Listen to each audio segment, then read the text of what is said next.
students. I wanted to accomplish three things today. First, I wanted to talk about your special occasion speeches, which are due by midnight on Monday, July 23rd.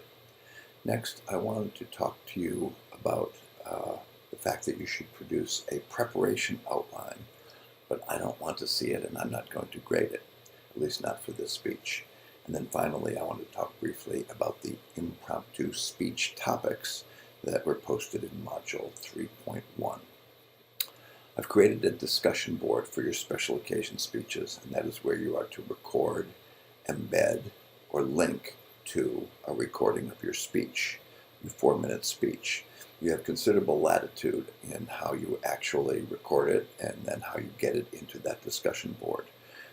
As the special occasion speech form indicates, it says for fulfilling the time allotment that you could lose points if you go much over or under the 4-minute limit. But the first 30 seconds are free. So if you go 4 minutes, 29 seconds, you have not gone too long. If you go 29 seconds short of 4 minutes, you haven't gone too long. But as soon as you go over or under by the amount of 30 seconds, then you're going to lose some points for fulfilling the time allotment. When I teach public speaking in a face-to-face course, there's usually a podium at the front of the room, and then there may be 30 desks in the room. And I tell students to take ownership of the front of the room. They can stay behind the podium if they want, but there are good reasons to move around a bit and possibly move closer to some audience members.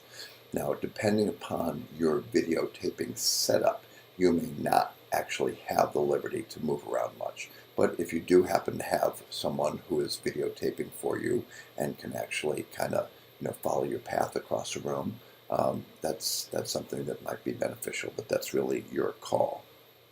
As for visual aids, most special occasion speeches don't use them, but what I have seen recently at a couple of funerals is where there is sort of a rotating slideshow of photos from happy peak moments in the life of the deceased. So I've never seen any visual aids being used in the, say, a church-based funeral service, but at the lunch, buffet lunch after the funeral, it's not uncommon now to have some visual aids there.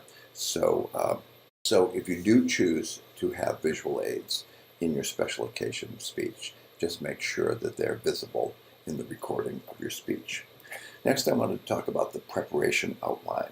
Some instructors require students to submit a preparation outline, which they then evaluate, and I don't do that. And the reasons include the fact that for most public speaking events, your audience only sees and hears what you deliver. They don't see any documentation that you may have produced in the process of preparing to give the speech.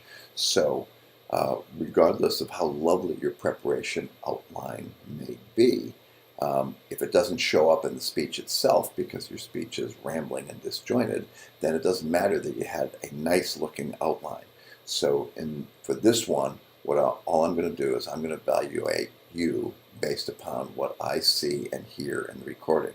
When we get to the persuasive argument, I will ask for and comment upon a preparation outline, because writing an argument can be fairly tricky, and so I expect there might be opportunities that I could point you to, or some flaws in your preparation that I might be able to solve before you actually deliver the speech.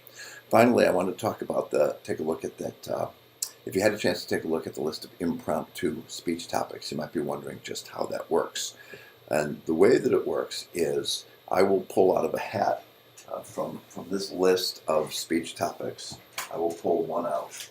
And once I've got the one that I've pulled out for you, you're going to get 2 minutes from the time I tell you your 3 topics to prepare and then deliver a 2-minute speech. And you might say, well, that can't be done. It's just impossible. But it can be done. And the way you do it is by the 2 rules called define and divide. But first, let me talk a little bit about the topics. Each collection of 3 topics is going to have a potentially controversial topic, a famous or infamous person, and then a proposal argument.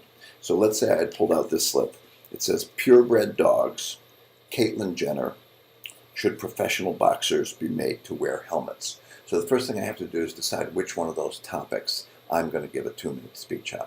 So just for the sake of demonstration, I'm going to pick purebred dogs. So when I say define, I don't mean that you provide a dictionary definition of purebred dogs.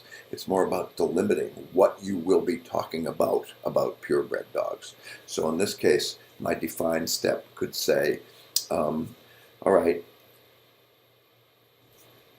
we can all recognize certain iconic breeds like Collies and German Shepherds and St. Bernards, and we may admire their beauty, but today I just want to talk about the ethics of dog breeding, including the problems of puppy mills and inbred genetic disorders. So what I've done is ruled out a whole pile of stuff and just say purebred dogs, there are some issues, and I just want to talk about those issues. So that's my define step. My divide step could go like this. The benefits of owning and breeding prize-winning dogs are probably obvious to many of you, but I just want to talk about 2 serious problems and 1 possible solution. The problems are the unscrupulous kennel owners are introducing genetic disorders that are resulting more weak and sick dogs and then passing them off to pet store customers. The best solution is not to ban the breeding of purebred dogs, but to create laws and mechanisms so that unscrupulous owners of puppy mills can't be harming the animals and passing off defective dogs to unwitting customers. So the combination of my define step and my divide step used up a whole minute. I've only got to cover 2 minutes. So basically between define and divide, I've spent half of my time telling the audience what it is that I'm going to talk about. The remaining minute will be to come out, sort of, talk about the problem, and then talk about how the solution is not all that intrusive and really does solve some serious issues. So I hope you're all well on your way to preparing and delivering and recording a wonderful special occasion speech, that you understand that I will be evaluating only what I see and hear on your recording, and that you now have a bit more information about these impromptu speech topics. So I look forward to seeing your special occasion speech recording soon.